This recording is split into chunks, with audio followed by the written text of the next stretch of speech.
ఆదిలాబాద్ పట్టణంలోని ఆదివాసీ భవన్లో నిర్వహించే సన్నాహక సమావేశానికి అధిక సంఖ్యలో తరలివచ్చి విజయవంతం చేయాలని పార్థాజ్ సమాజ్ జిల్లా యువజన సంఘం నాయకులు పెందు దిలీప్ కోరారు. ఆదిలాబాద్ పట్టణంలోని ప్రెస్ క్లబ్ లో ఏర్పాటు చేసిన మీడియా సమావేశంలో ఆయన మాట్లాడారు.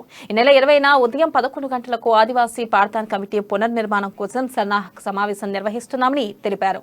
సమాజాన్ని ఏకతాటిపైకి తీసుకొచ్చి ప్రగతి వైపు నడపడమే తమ లక్ష్యమని పేర్కొన్నారు.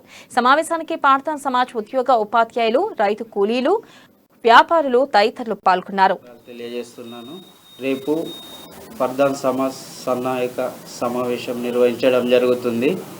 కావున మన పార్థాన్ సమాజ్ బంధువులు, ఉద్యోగులు, నిరుద్యోగులు, కూలీలు, మేధావి వర్గ సంఘాలు అందరూ మన పార్థాన్ సమాజ్ అందరు బంధువులు మన ఈ సన్నాహక సమావేశాన్ని వచ్చి విజయవంతం చేయాలని నా యొక్క విజ్ఞప్తి.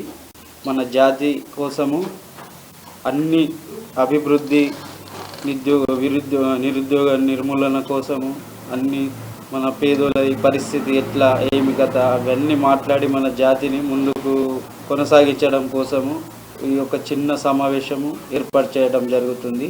కావున ఉమ్మడి జిల్లా ఆదిలాబాద్ మొత్తం మన పార్థాన్ సమాజ్ బంధువులందరూ రావాలని కోరుకుంటున్నాము.